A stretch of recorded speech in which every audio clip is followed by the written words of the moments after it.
Welcome to the annual Bike Roundup and Repair Clinic, sponsored by the students from the local middle school. This group is doing the repair work, but that's just one piece of the pie. There's also a safety demonstration and an obstacle course for all the riders. To pull off an event like this, a lot of different people have to work together, and that means learning to understand each other and our differences.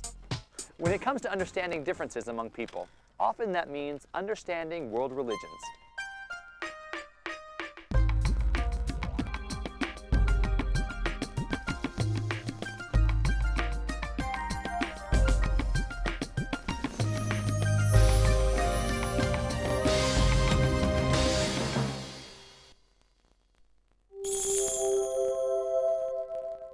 Today we're going to talk about Buddhism.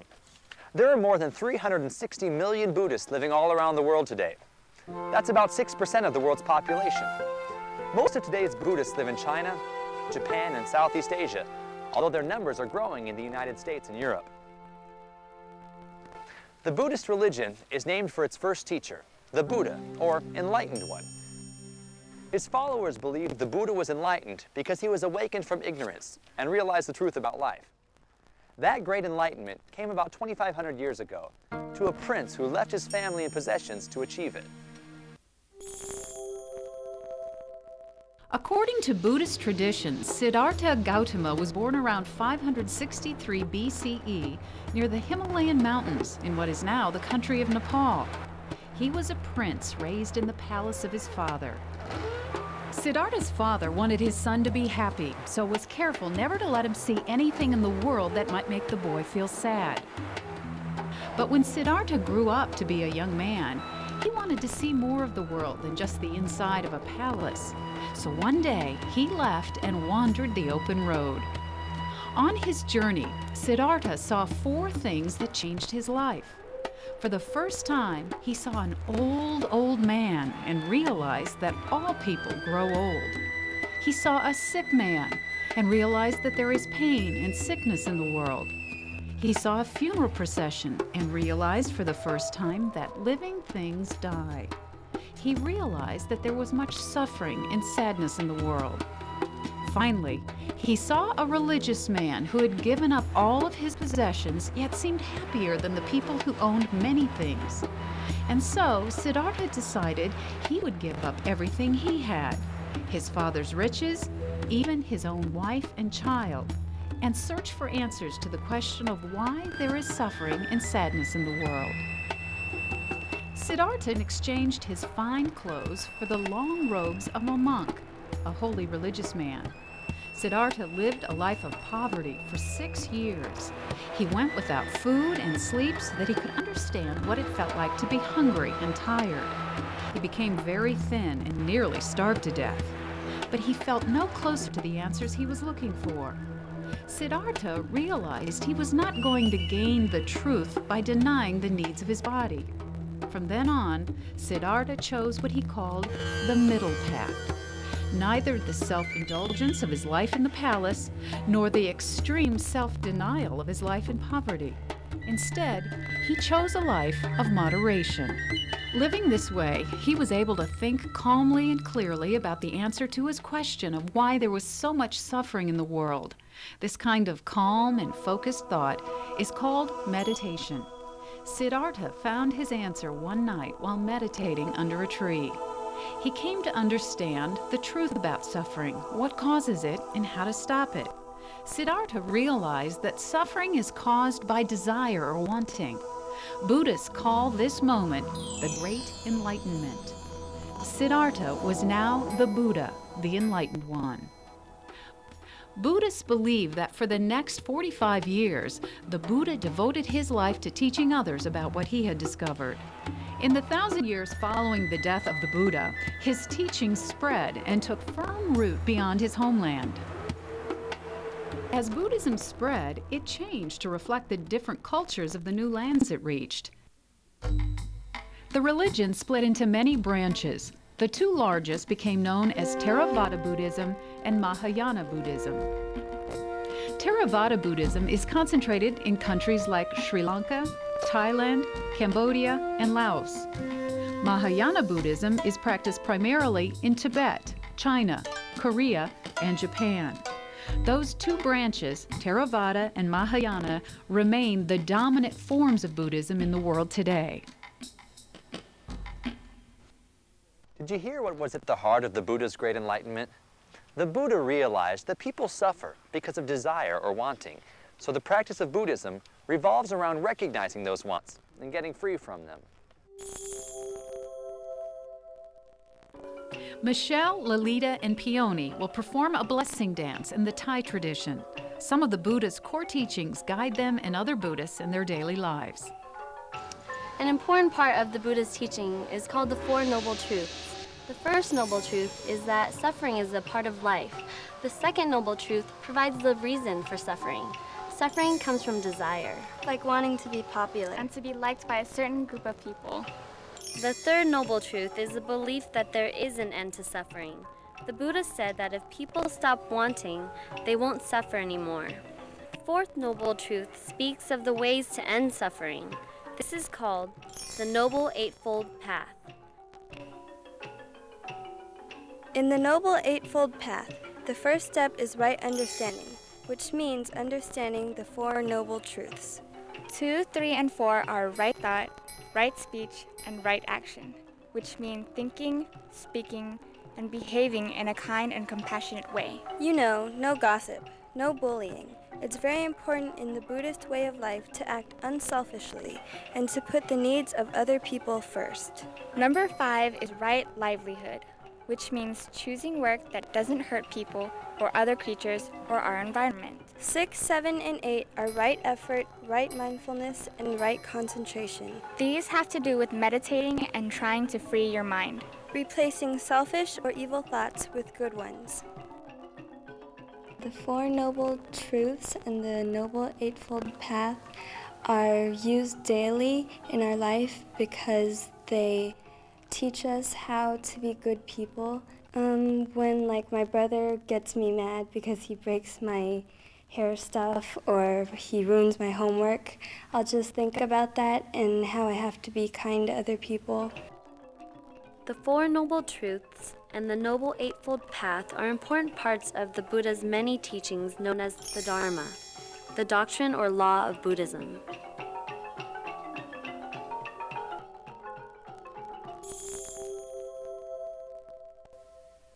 Remember we learned there are two main branches within Buddhism, Theravada and Mahayana. To understand today's Buddhists, we have to understand the key difference between those branches.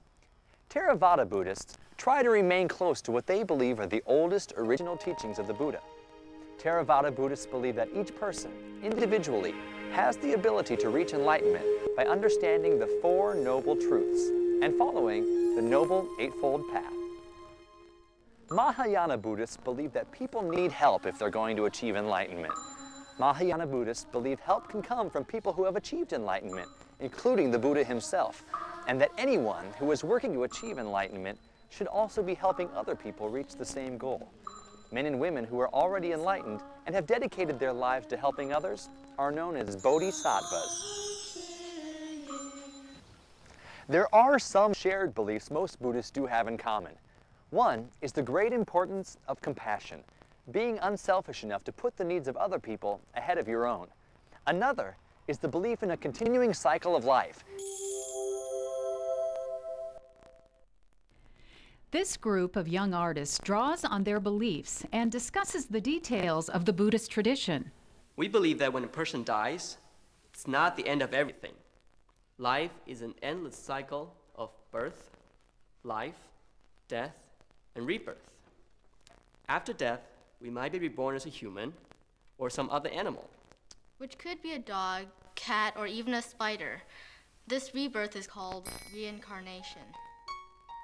Buddhists believe our future lives depend on the karma we create in this life and past lives. Karma refers to everything we think, say, and do. How we behave in this life affects what will be in our next lives. If we help others and treat all beings with compassion, we can ascend to the heavens. But ultimately, Buddhists hope to escape the continuing cycle of birth and death, which brings suffering, and reach nirvana, a state of being where there's no more suffering and no more rebirth. Being human is thought to be the best rebirth from which to reach nirvana. We believe that the Buddha was the first person to reach nirvana. As Mahayana Buddhists, we believe that there are countless Buddhas and countless Bodhisattvas. Buddhas are fully enlightened, while Bodhisattvas are partially enlightened beings who are practicing to become Buddhas.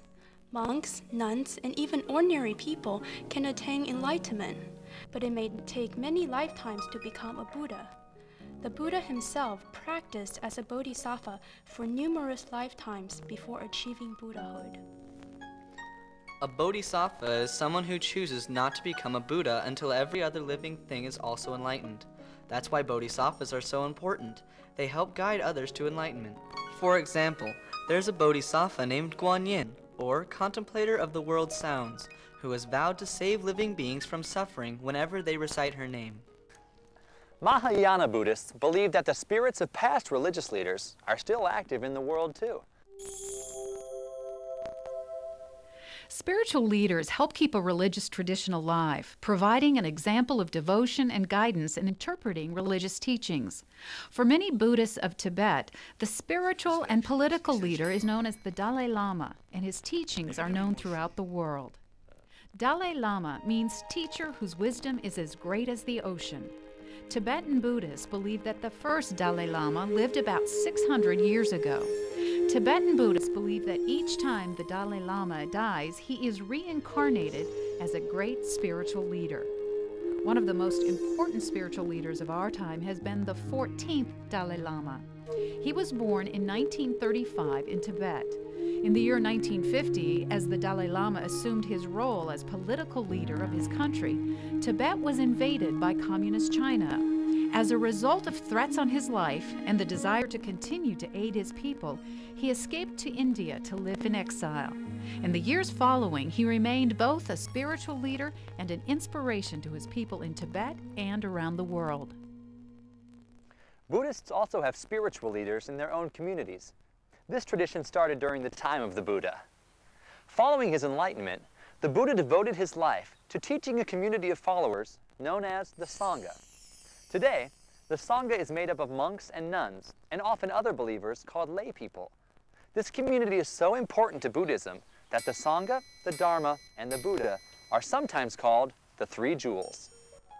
Monks and nuns of the Sangha live in a monastery where they can devote their lives to following Buddhist teachings. For the Mahayana tradition, community service requires using the hands as well as the head and the heart. In the Theravada tradition, the monks serve their community by working to achieve wisdom and understanding, which enriches the life of the community. And in some countries, it's a tradition that often begins at a very early age. Two Buddhist monks, the Venerable Abbot Pasano Bhikkhu and Sudanto Bhikkhu, tell us about monastic life. Buddhist monastery provides a peaceful place for the entire community. It's also a place to practice the teachings of the Buddha. The Buddha is sort of seen as the example or the image of one who is truly awakened, who is completely wise, reflect on the qualities or chant on the qualities of the Dhamma. These are qualities of truth. We shave our heads and wear robes, just like the Buddha did. It's a chance to meditate and study in a monastery. The rules the monks follow are based on the 5 moral precepts of Buddhism. We vow not to harm any living thing, not to steal or take that which is not given, to practice self-restraint, not to speak unkindly, and to abstain from the use of drugs or alcohol. The rules are strict here. We have 227 in all. We meet twice a month to declare what rules have been broken and to make confession. When we become monks, we train ourselves to be content with little. We simplify our lives and rely on dana, which are gifts of food, clothing, and other necessities. Dana is given freely by the lay community. We choose a simple life so we can focus on developing a peaceful heart. We meditate, teach people about Buddhism, and serve as an example for others to follow. Buddhist nuns Hung Liang and Hung Yin and novice Guo Fang tell us about monastic life in their community.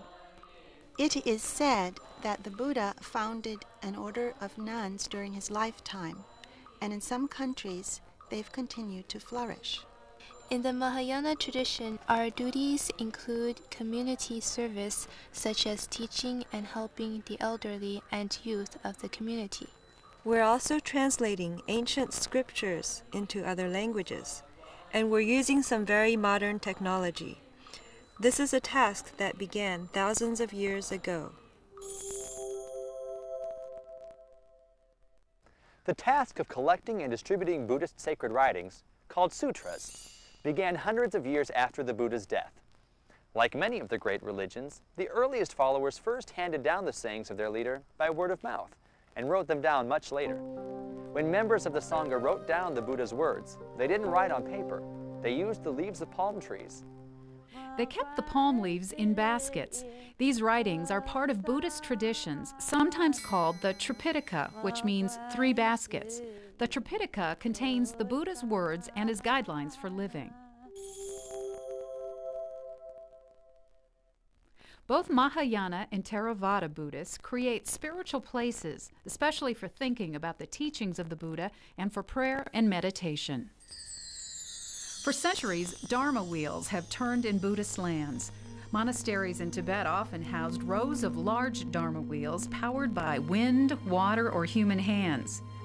Spiritual leaders of Tibet, called lamas, and lay people alike have similar wheels which they turn in prayer. Each revolution of the wheel releases the special blessings of the sacred text and mantras contained within. Great masters have taught that these blessings have the power to clear away obstacles to enlightenment and to harmonize the natural environment. Tibetan Buddhists place prayer flags outside their homes, temples, and other spiritual places. Didi's family is from Thailand. They are Theravada Buddhists. My family has a shrine, a place set aside for prayers and devotion in our house. It has a small statue of the Buddha and other things important for prayer, like candles and flowers. We can pray here anytime. My family sometimes visits a temple to pray. Buddhism gives me like a framework. It doesn't control who I am or how I live my life, but it tells me like, this is how you be a good person. Because they always teach about being in the middle of everything, and so you don't want too much of something or too little of something, and that's how I focus my life and try to be a good person. Inside is a place devoted to the respect of the Buddha. Temples often have statues of the Buddha and other objects to remind us of him. When we go to the temple, we bow in front of the Buddha to show our respect. There's a small fig or Bodhi tree. That's the same kind of tree the Buddha sat under at the moment he gained enlightenment. Today, we're going to burn incense. Incense symbolizes concentration. On other days, we might leave offerings of candles to represent the light of wisdom, or flowers to remind us of the beauty in living a good, virtuous life. I come here all the time, every Saturday and Sunday when I don't have school, to learn Thai dance with my friends, and my closest friends are here, and all my mom's friends are like my aunties, and so coming here is like a second home to me. The lotus flower symbolizes enlightenment. In this statue, the lotus is the Buddha's throne or seat. His long ears are signs of compassion. The Buddha can hear the cries of all living beings that are suffering. Different statues show the Buddha's hands in different positions. This one shows the moment of enlightenment. The Buddha touches the ground with one hand, calling the earth as witness. By something as simple as a gesture of the hand, we see symbols of meditation, reassurance, and compassion. When the Buddha passed on, his followers collected his bones and teeth. These relics are kept in bell-shaped mounds called stupas. Some stupas are multi-leveled towers called pagodas. There are thousands of stupas and pagodas all over Asia, some with relics and some with holy writings and statues or pictures. People visit stupas and pagodas to feel closer to the Buddha and to celebrate his life. We've learned a lot about the two main branches of Buddhism, but there are many more traditions sprouting from those two branches, shaped by the cultures of different countries. You can see the rich variety of traditions by taking a look at some of the Buddhist holidays. Every year, many Buddhists in Japan celebrate a festival called Obon. The holiday of Obon is influenced by many religious and cultural traditions of Japan. Lanterns are often lighted and hung outside Buddhist homes because many believe the light guides the spirits of ancestors. To celebrate, Buddhists often perform special dances, light bonfires, and gather for feasts that bring families together. Vesak is the day Buddhists celebrate the Buddha's birth, enlightenment, and death. Buddhists celebrate Vesak in May on the day when the moon is full. Many Buddhist festivals fall on the days when the moon is full, when many of the main events in the Buddha's life happened. On Vesak, there's always dancing in the streets. There's no dancing in the streets going on here, but we're making our own kind of fun and teaching some good lessons in the process. And it's not just lessons on how to ride bikes. This is a great big demonstration of teamwork and working together to help other people.